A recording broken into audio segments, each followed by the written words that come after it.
sit down. Yeah. Well, you sit down, I'll stand behind you. Okay. So, introduce yourselves. Intimidating. What's it? Introduce yourselves and tell us. I'm Joe Bose, and I directed Pharma Lab Training Video 1. My name is Ryan Klassa. I assisted Joe in Pharma Lab. And should we start with Shelley? Shelley, do you have a question?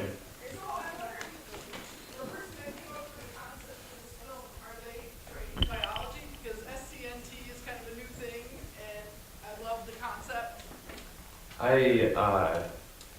Along with making films, I actually have a background in psychology, and I worked in a research lab for like 3 years, and that was like partially the inspiration for it, and I was taking a lot of psychopharmaceutical classes and stuff, so it was really like learning a lot about like this, because it's kind of a wacky, zany short, but all the terminology that they use is correct. And yeah, like somatic cell nuclear transference sounds like a stupid joke, but it's actually, that's a real thing that's being researched and studied and stuff like that. Right, exactly. Peter's okay. Peter's all right. We kill him in all the films that I make. It's like a running thing now. If you stick around for American Zombies, that's playing in the next short film. The first one in the next block. Oh yeah, Peter. Spoiler alert: Peter dies. And yeah. His name is Peter too, so I just call him Peter. Yeah, it's kind of like a running joke now. And like one of our biggest struggles for the next thing that we're making is like, how are we gonna kill Peter in this? It's like a dinner party thing, and we're like, how are we gonna kill Peter at the dinner party?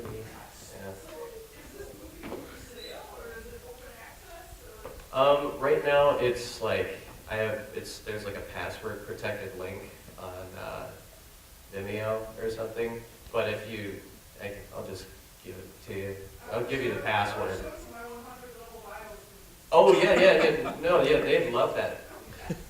It's interesting because like individuals in the scientific community and the research community kind of enjoy this film just as much or more so than kind of like film buffs or people who are watching horror comedies. Like it's which is partially the goal. It was created for. It was like created 50% for stoners, and then like the other 50% is for like people who are really intense with pharmaceutical research and research in general. Oh yeah, I guess you could say that stoners are pharmaceutical researchers as well. Yeah. That's what I'm doing. I'm researching. Yeah. Oh, thank you so much. All right, more questions? Anyone? Please. What was the hardest thing about the film to make? What was the most difficult thing that you found in creating this film?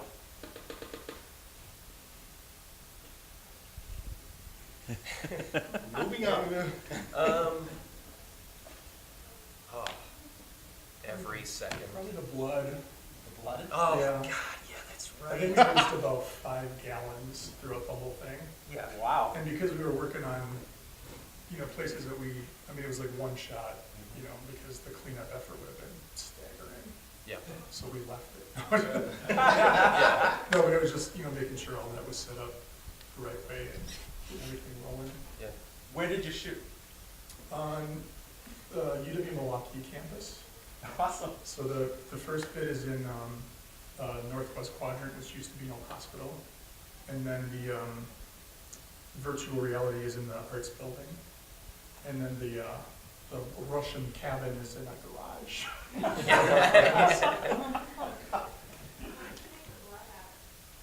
The blood is a special formula that my friend Sam Casper makes, and He makes it specially for me because it's easier. He puts like detergent in it and like cleaner, so it's easier to like get out of something like a white lab coat. But don't get it in your mouth and don't get it in your eyes. And we tend to have problems with that on set sometimes.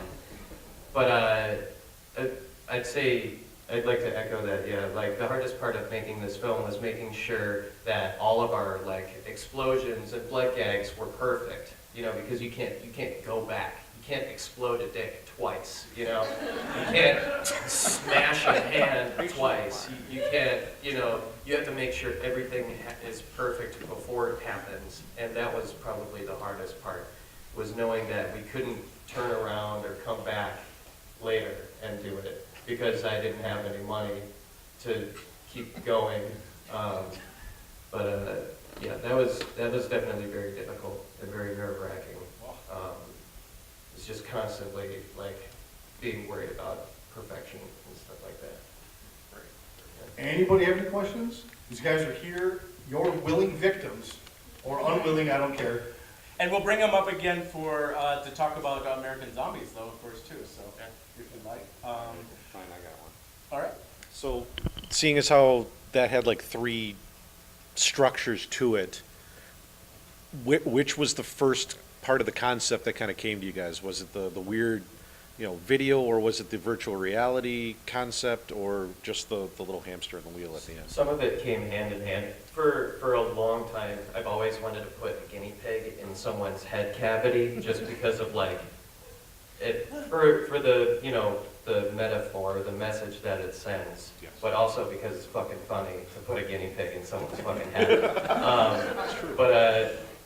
Like a lot of those things kind of came hand in hand. What I wanted to do is I saw an episode of Black Mirror called Playtest, and we basically screamed though. I don't know if you were there when I saw it, but I was screaming the whole time. And it like struck me in such a way, it kind of like does the similar stuff to what Pharma Lab does. And I just wanted to explore like going between 2 realities, and one of them maybe being real or both of them not being real. And then I kind of tacked on that like Russian cabin scene at the end there, because we felt like something was missing. We needed another like pull out, and I thought that was kind of fun, and it kind of echoed the like malpractice kind of like theme of the training video. I mean, these are like scientists performing brain surgeries in a cabin, like a dirty cabin. But like it seems like they know what they're doing, right? You know, they're successfully doing it. It's funny that like the only people successfully performing an experiment are doing it like in this weird dirty cabin, and then like in the actual facility, everyone's getting blown up and chewed to bits, and their dicks explode and stuff. I usually ask this of all filmmakers, but what message would you give inspiring filmmakers in the audience that would like to make their own film? What sort of advice would you give them? Oh man. Well, I think when you start getting an interest in film, you unfairly compare yourself to things that you've already seen. So if you like shows like Black Mirror or Breaking Bad, you know, you're watching the work of people that have been at it for like 30 years. So you just have to remember that they had a first day somewhere too. So you have to make a lot of crap to work your way up there. You can't automatically think, oh, well, this doesn't look as good as Michael Slovis, like I'm just gonna quit. We've made a lot of crap. You have to though, and then you start to find your voice and your style, and it's one thing that, it's like the difference between duplication and inspiration. So finding things that you relate to or that you have something new to bring to. So to get there, you have to make something every day. So you've got to either write something or take a picture or make a little film every day. And you know that if you do it every day and you still want to, then you're doing it for the right reasons.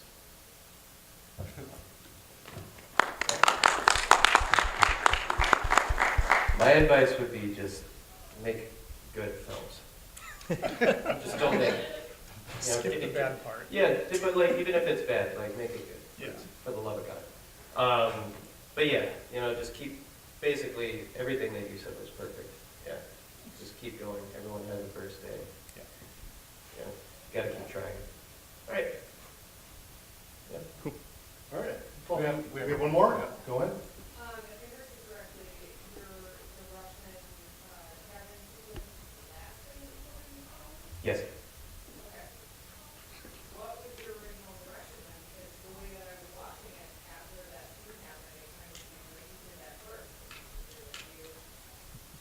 That was the last thing that happened. What was the original one? Something like show test scenes or?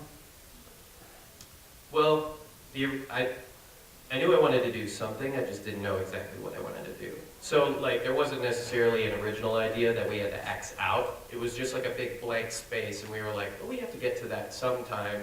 We'll figure something out, like what we want to do. I can't remember what part of what the, I don't know, I can't Yeah, it was remember like what we did. just the video, and then it was Yeah, it like started all out the with inner just goggles, video. and they were like, well, there's got to be like one more thing.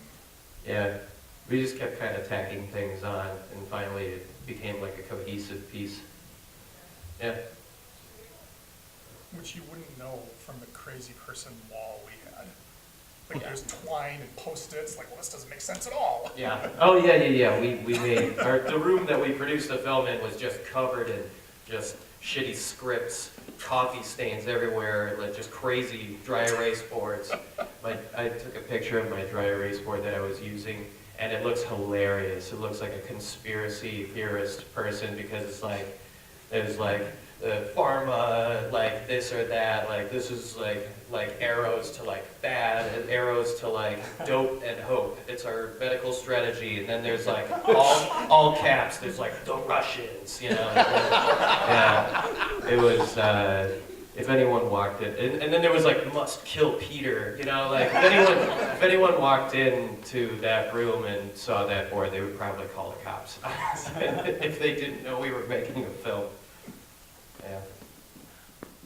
Cool, we should probably wrap it up.